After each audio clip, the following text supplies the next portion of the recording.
I will never look back. There is a particular kind of silence that falls over a house when a marriage is dying. It does not crash, it does not shatter. It settles, like dust, over the mahogany furniture and the silk curtains and the cold, empty spaces of a very large bed. I had been married to Alaric Vance, the Duke of Stirling, for 3 years. For the first 2 we were fire. For the last 6 months we were ice. I was 31 years old. I was not a fragile, fainting debutante. I was the Duchess of Stirling, a woman who knew her own mind, who managed estates and commanded drawing rooms with the same ruthless grace my husband brought to the House of Lords. But you cannot manage a ghost. And Alaric had become a ghost, working late, sleeping in his study, looking at me with dark, hollow eyes that held none of the consuming fire that used to burn for me. I thought I was losing him to ambition. I thought I was losing him to another woman. I did not know I was losing him to a war. It happened on a Tuesday in November. It was past midnight. I had come down to his study wearing nothing but a silk robe, my long dark hair loose, determined to break the silence. I was going to demand answers. I was going to fight for my husband, but as I reached the heavy oak door of his study, I stopped. It was cracked open, just a fraction. Inside, the fire was crackling, and Alaric was speaking. He was not alone. He was with Lord Harrington, his most trusted advisor, a man who practically lived at the Stirling estate. "The timeline is accelerating, Your Grace," Harrington was saying, his voice low and urgent. "The vote is in 3 days. They are growing desperate if they think they can gain leverage over you." "They have no leverage," Alaric said. His voice, that deep, dark, impossibly rich voice that used to whisper my name in the dark, was absolute ice. "They have the Duchess," Harrington countered gently. "Arabella is a vulnerability, Alaric. You know she is. Your attachment to her." "My attachment," Alaric interrupted, his tone so cold it made my breath catch in my throat, "is entirely irrelevant. Do not mistake duty for weakness, Harrington. She is your wife, they will target her." "Let them try," Alaric said smoothly. "Arabella is well guarded. She is contained. She does not leave the estate without an escort. She knows nothing of the ledgers, nothing of the syndicate, nothing of the vote. But if she asks questions, she is too clever, Alaric. She is noticing your absence." There was a long pause. I leaned closer to the door, my heart hammering against my ribs, waiting for my husband to defend me, to say he loved me, to say I was his equal, his partner, his reason for fighting. Instead, I heard the sound of glass clinking against crystal, Alaric pouring a drink. "Let her notice," Alaric said flatly. "I do not have the time or the energy to soothe a neglected wife right now. She is just a complication I'm managing. Keep her in the dark, keep her in the house, and focus on the syndicate." "A complication I'm managing." The words hit me like a physical blow. Not a partner, not a love, a complication. A piece on a chessboard to be contained and managed so she wouldn't get in the way of the real game. I didn't gasp, I didn't cry out, I didn't push open the door and scream at him. I was a duchess and I had my pride, and in that moment my pride was the only thing holding my spine together.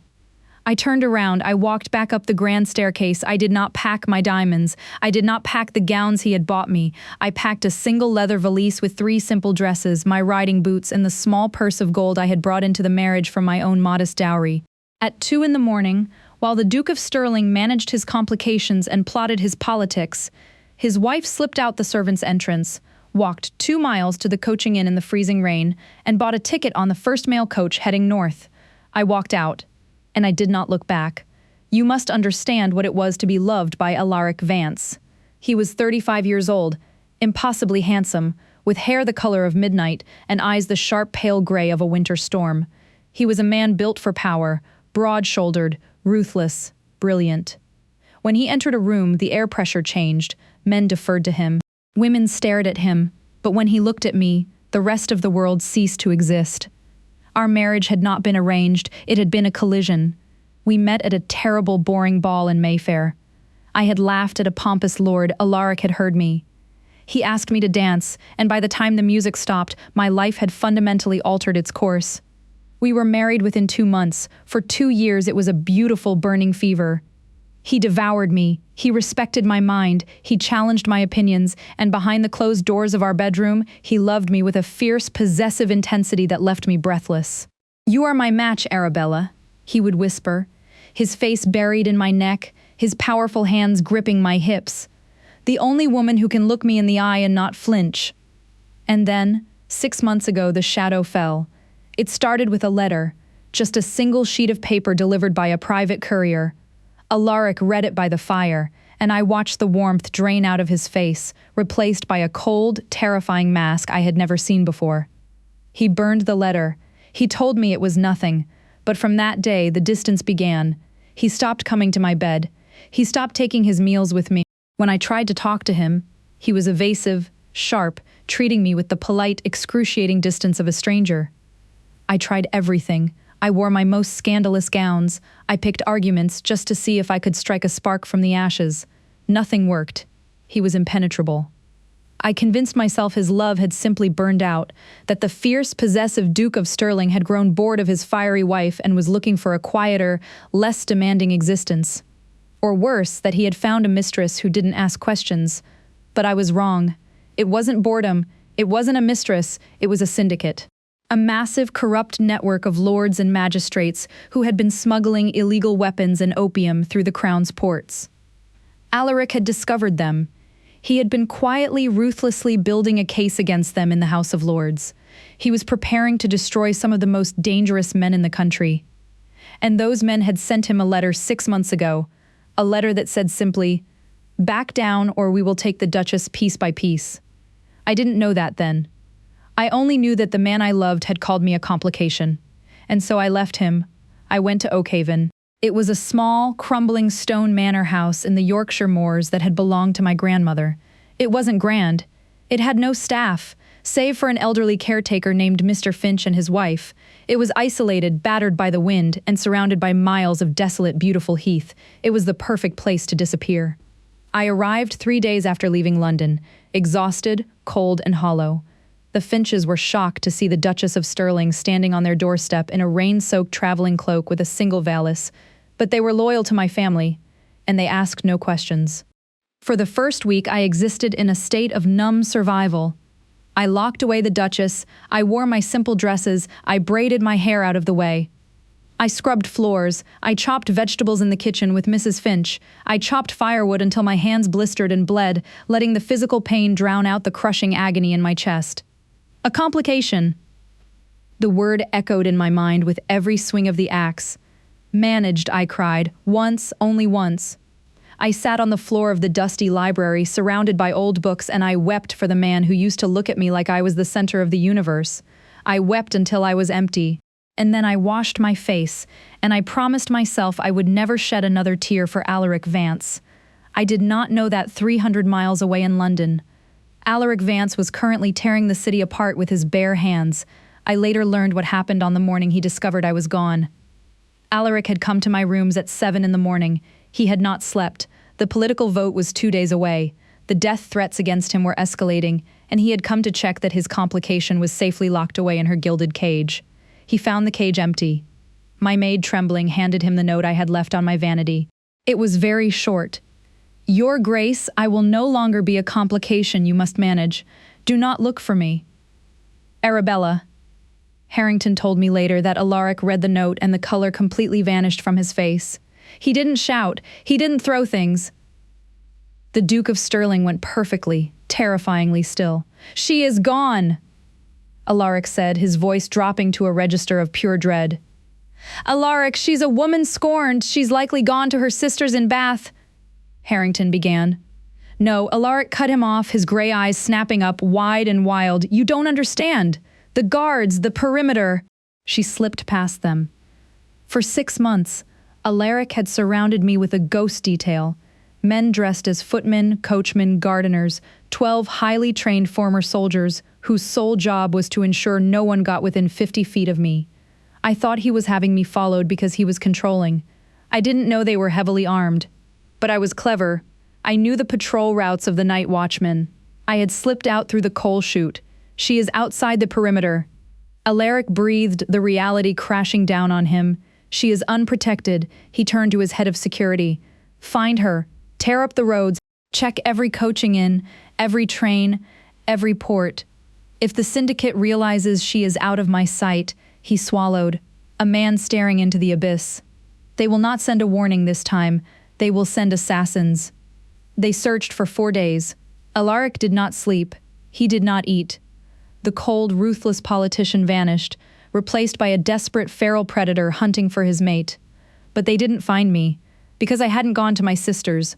I had gone to the one place Alaric didn't know about, a property not listed in the sterling ledgers, but in my maiden name. Only one person figured out where I was: Lord Harrington. The trusted advisor, the man who had been standing in the study when I walked away.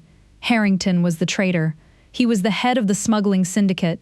He had been manipulating Alaric for months, feeding him false leads, trying to steer him away from the truth, and when Alaric refused to back down from the vote, Harrington realized he needed the ultimate leverage. He didn't tell Alaric where I was. He sent a message to the syndicate's enforcers: O'Haven Manor, Yorkshire. She is alone. Bring her to me. If she fights, break her legs.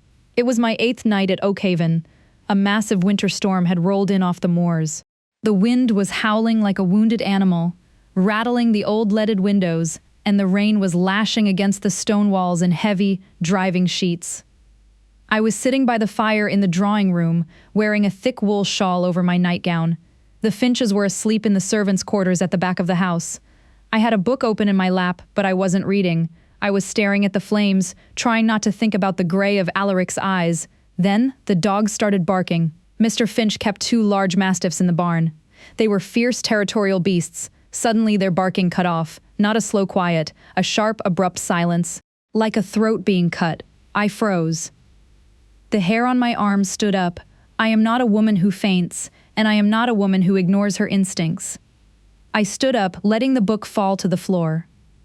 I walked silently to the heavy front window and peered through the edge of the curtains into the driving rain. There were no carriages, but there were shadows. Men moving with practiced lethal stealth through the front courtyard. 4 of them, dressed in dark oilskin coats, carrying heavy iron crowbars and long curved blades that glinted in the occasional flash of lightning. They weren't thieves. Thieves don't move in formation. Thieves don't kill mastiffs in total silence. They were coming for me. Panic, cold and sharp as ice, spiked in my chest. But right behind it came something else. The blood of generations of fierce, surviving women. The Duchess of Stirling did not cower. I didn't scream for the Finches. They were old, and if they came out, they would be slaughtered. I had to draw the men away from the servants' wing. I ran to the fireplace. I grabbed the heavy iron fire poker. It was 3 feet long, tipped with a brutal spike. Then I moved to the hallway and bolted the heavy oak door leading to the back of the house, locking the Finches safely away.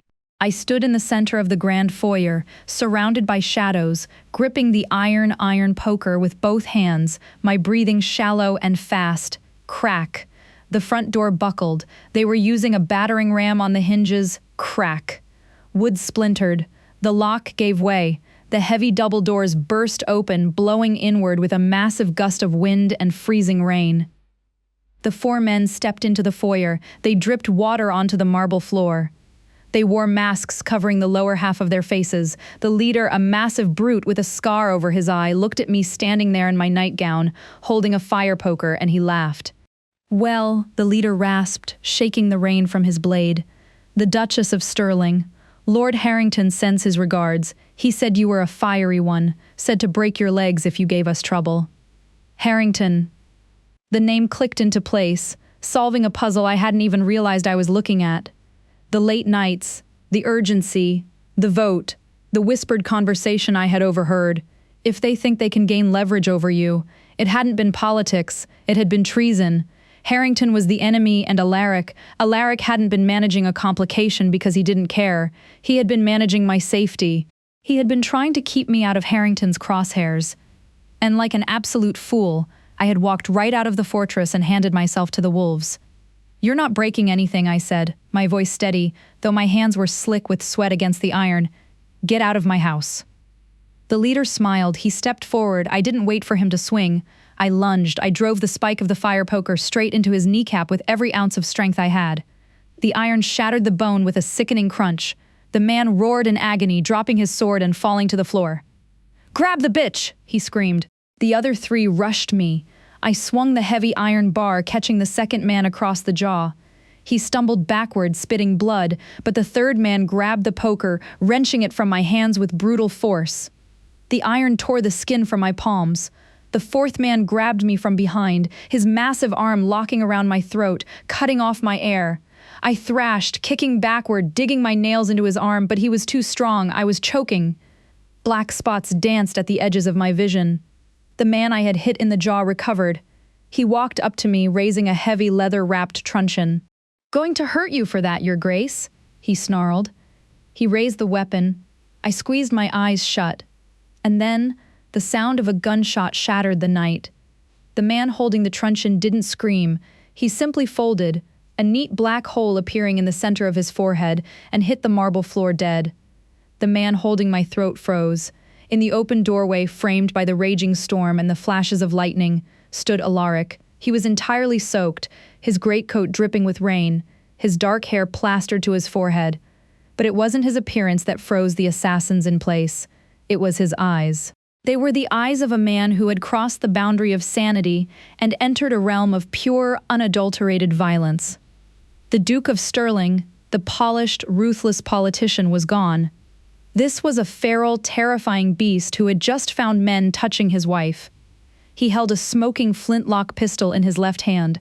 In his right, he held a heavy cavalry saber. "Let her go," Alaric said.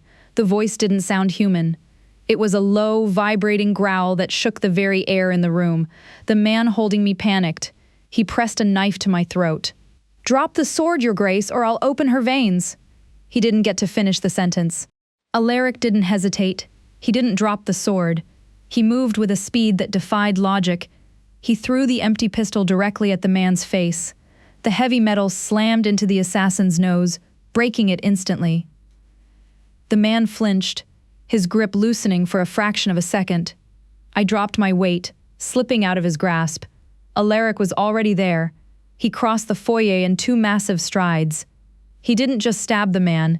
He brought the heavy cavalry saber down in a brutal, sweeping arc, cleaving through the man's collarbone and deep into his chest.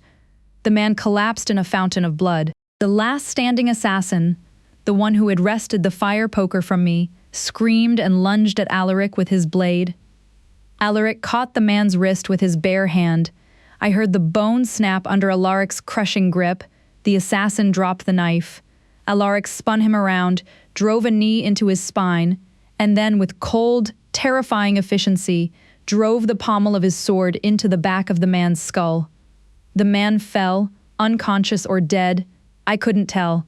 The foyer was silent, save for the howling wind and the agonizing groans of the leader on the floor with the shattered knee. Alaric stood in the center of the carnage. He was breathing heavily, his chest heaving, his boots covered in blood. The sword hung loose in his grip. He slowly turned his head to look at me. I was backed against the wall, my nightgown torn, my palms bleeding, gasping for air. He dropped the sword. It clattered loudly against the marble. "Arabella," he breathed. It was a broken sound, the sound of a man who had been suffocating for a week and had just been given his first breath of air. He crossed the distance between us, falling to his knees right in the pool of blood, and pulled me into his arms. He crushed me against his wet chest, burying his face in my neck, his large hands shaking violently as they ran over my back, my hair, checking to make sure I was real, to make sure I was whole. "You're alive," he choked out, his voice cracking. "God, you're alive! You're bleeding! Your hands! Did they touch you? Did they hurt you? I'm fine!" I gasped, my hands gripping the lapels of his soaked coat. "Alaric, I'm fine." He pulled back, framing my face with his large, blood-stained hands. His gray eyes were wild, desperate, searching my face. And then, the Duke of Stirling, the most feared man in England, pressed his forehead against mine, and he began to weep. "Don't you ever," he sobbed, his voice raw and ragged, "don't you ever walk away from me again. I tore the country apart. I thought I had lost you. I thought they had taken you." I looked at this man, this powerful, brilliant man who was currently on his knees in a puddle of blood, crying into my hands, and my heart, which I had frozen solid a week ago, shattered into a million pieces. "You called me a complication." I whispered, the tears finally spilling over my own lashes. I heard you. You told Harrington I was a complication you were managing? Alaric froze, he pulled back, his eyes widening as the pieces fell into place. You heard that, he realized, horror washing over his face. You were at the door. Oh God, Arabella. Oh, my brave, beautiful, foolish wife. He rested his forehead against mine again, his thumbs gently wiping the tears from my cheeks. You are my heart. Alaric whispered fiercely, the words tearing out of him like a confession. You are the only thing in this miserable world that I love. Harrington is the head of the smuggling syndicate. He has been threatening to kill you for 6 months. I pushed you away because I was terrified. If they saw how much I loved you, you would be their first target. I had to make them believe you meant nothing to me. I had to make him believe you were just a complication. He kissed my forehead, my cheeks, my lips, tasting of salt and rain and desperation. I surrounded you with guards, he continued, his voice shaking. I managed your schedule so you were never alone.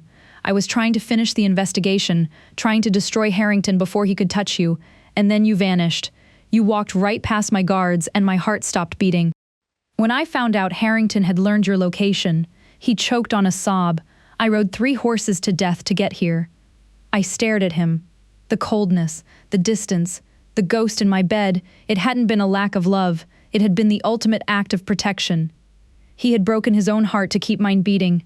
I broke a man's knee with a fire poker. I offered, my voice trembling between a sob and a laugh. Alaric looked at the moaning leader on the floor, then back at me. A weak, watery smile touched his lips. I saw. Remind me never to anger you near a fireplace. You're already in trouble. Alaric Vance, I whispered, wrapping my arms tightly around his neck. You don't get to push me away to save me. We are partners. We fight together. Never again, he swore, burying his face in my hair, holding me so tightly I could barely breathe. I will never let you go again. You are my Duchess. You are my life. Well, isn't this touching? The voice came from the doorway. Alaric and I snapped our heads up. Standing in the broken doorway, stepping over the body of the dead assassin, was Lord Harrington. He was flanked by 4 more men, all holding loaded muskets aimed directly at us. Harrington looked immaculate despite the storm. He wore a dark wool coat, his silver-tipped cane resting elegantly on the blood-stained marble. I had a feeling my men might bungle the job, Harrington said smoothly, a polite smile on his face. When you rode out of London like a madman, Alaric, I decided it was best to follow, and it seems I was right to do so. Alaric slowly stood up. He pushed me behind him, shielding my body completely with his own. All the vulnerability, all the tears vanished in a second. The feral beast was back, cold and calculating. Harrington, Alaric said, his voice flat and deadly. You have crossed a line from which you will not return. Oh, I think I will, Harrington chuckled. The vote is tomorrow, Alaric. You have the ledgers. You have the evidence to destroy my syndicate. But unfortunately, the Duke and Duchess of Stirling were tragically murdered by highwaymen at their isolated country estate, a terrible loss for the crown. And I, your trusted advisor, will step in to manage your affairs. The evidence will disappear. The syndicate will thrive. He gestured with his cane. Kill them both. Shoot the Duke first. The 4 men raised their muskets. I gripped the back of Alaric's coat, my heart hammering a frantic rhythm against my ribs. We were unarmed. His sword was on the floor, 5 feet away. The pistol was empty. But Alaric didn't flinch. He didn't dive for the sword, he just smiled. It was a terrible, predatory smile. Did you really think, Alaric said softly, that I rode 3 horses to death alone? Harrington frowned. Crash. The grand windows of the foyer shattered inward as 6 men swung through on heavy ropes. But these weren't assassins. These were men in the dark green uniforms of the Crown's elite dragoon guards. Before Harrington's men could even turn their muskets, the dragoons opened fire. The deafening roar of gunfire filled the small foyer. Harrington's men dropped instantly, outflanked and outgunned by the finest soldiers in England. Harrington stood frozen, his cane clattering to the floor. From the shattered windows, more dragoons poured in, their bayonets fixed, securing the room in seconds and then stepping through the front door. Looking thoroughly annoyed by the rain was the captain of the dragoons. He walked up to Alaric and offered a sharp salute. Your Grace, the captain said. Apologies for the delay. The mud on the lower road slowed the carriages. We apprehended the rest of Lord Harrington's men outside the perimeter. Timing was adequate, Captain, Alaric said smoothly. I peeked around Alaricus' broad shoulder, staring at the dozen armed soldiers. You brought the army? I whispered. I brought the vanguard, Alaric corrected, glancing back at me with that fierce, possessive smirk that I had fallen in love with 3 years ago. When someone threatens my wife, I do not take half measures. He turned back to Harrington, who was now surrounded by dragoons, his face ashen, realizing the game was entirely over. Lord Harrington, Alaric said, walking slowly toward the man who had betrayed him, you are under arrest for treason, smuggling, and the attempted murder of a duchess. You will hang before the month is out. Alaric, please, Harrington stammered, raising his hands, the elegant facade crumbling into pathetic cowardice. We were friends. I was only trying to protect the natural order of things. The money. Alaric didn't let him finish. He didn't use a sword. He didn't use a pistol. The Duke of Stirling pulled back his right arm and drove his fist directly into Lord Harrington's face with the force of a battering ram. Harrington's nose shattered with a loud crack and he collapsed to the marble floor, unconscious before he hit the ground. Alaric shook out his hand, adjusting his blood-stained cuff. Take this trash out of my wife's house, Alaric told the captain, and bring a carriage around. We are going home. We did not go back to London immediately. The vote in the House of Lords happened without Alaric. With Harrington in chains and the ledgers delivered to the Prime Minister, the syndicate collapsed overnight. The threat was eradicated. The shadow that had hung over our marriage for 6 months vanished in the span of 24 hours. But Alaric and I stayed at Oakhaven for 2 weeks. We sent the dragoons away. We paid the Finches handsomely to take a holiday in Bath, and we remained alone in the crumbling stone manor on the Yorkshire moors. I needed time to forgive him for the deception. He needed time to forgive himself for letting me believe he didn't love me. We healed the only way we knew how. On our 3rd night, I was sitting by the fire in the master bedroom. My hands were bandaged from the fire poker, but the cuts were healing. I was wearing a simple cotton nightgown. The door opened, and Alaric stepped in. He had washed away the blood and the dirt. He was wearing loose dark trousers and a white linen shirt, unbuttoned at the collar. The cold, ruthless politician was gone. This was just my husband, the man who had wept on his knees in a puddle of blood because he thought he had lost me. He walked over to the armchair, knelt on the floor beside me, and rested his head in my lap. I slowly ran my bandaged fingers through his thick, dark hair. He sighed, a deep, shuddering sound, wrapping his strong arms around my waist and burying his face in my stomach. I am so sorry, he whispered, his voice muffled against me. I thought I was doing the right thing. I thought I was being a shield. I didn't realize that a shield could crush the thing it was trying to protect. You are an idiot, Alaric Vance, I said softly, tilting his chin up so he had to look at me. Those pale gray eyes were warm, open, completely unguarded. A brave, beautiful, terrifying idiot. But you are my idiot. Yours, he agreed fiercely. Only yours. Completely yours. No more secrets, I said, my voice hardening just a fraction, the Duchess asserting her authority. No more managing me like a complication. If there is a war, we fight it together. If there is a threat, we face it together. I am not glass. I do not break. He looked at my bandaged hands, then up at my eyes. A slow, breathtaking smile spread across his face, the first real smile I had seen in 6 months. No, he murmured, his gaze dropping to my lips. You wield fire pokers and break kneecaps? Heaven help the man who tries to manage you? Exactly, I whispered. He stood up, effortlessly lifting me from the chair and into his arms. I gasped, wrapping my legs around his waist, my hands diving back into his hair. He carried me to the bed. He didn't lay me down gently. He fell onto the mattress with me, his heavy, muscular body pressing me deep into the soft linens. The fire that had been frozen for 6 months ignited in a single, explosive instant. He kissed me, not a sweet, gentle kiss. It was a desperate, claiming, possessive kiss, his mouth devouring mine, his hands roaming over my body as if he needed to memorize every curve, every breath, every heartbeat to assure himself I was still there. Arabella, he groaned against my lips, his hands tearing away the cotton of my nightgown, discarding it to the floor. My wife, my Duchess, my life. Show me, I breathed, arching against him, pulling his shirt from his shoulders, digging my nails into the hot, hard muscle of his back. He did. For the rest of the night, while the storm raged outside the manor. The Duke of Stirling showed me exactly how much he loved me. He loved me with a fierce, punishing desperation, with whispered apologies and breathless vows, breaking down every wall, every defense, until there was nothing left between us but raw, beautiful truth. When we finally returned to London 2 weeks later, the Ton noticed the change. They had whispered that the Duke and Duchess of Stirling were headed for an estrangement. They had whispered that the ice had finally cracked the marriage. But when Alaric Vance walked into the first grand ball of the season, with my hand resting securely on his arm, the room went dead silent.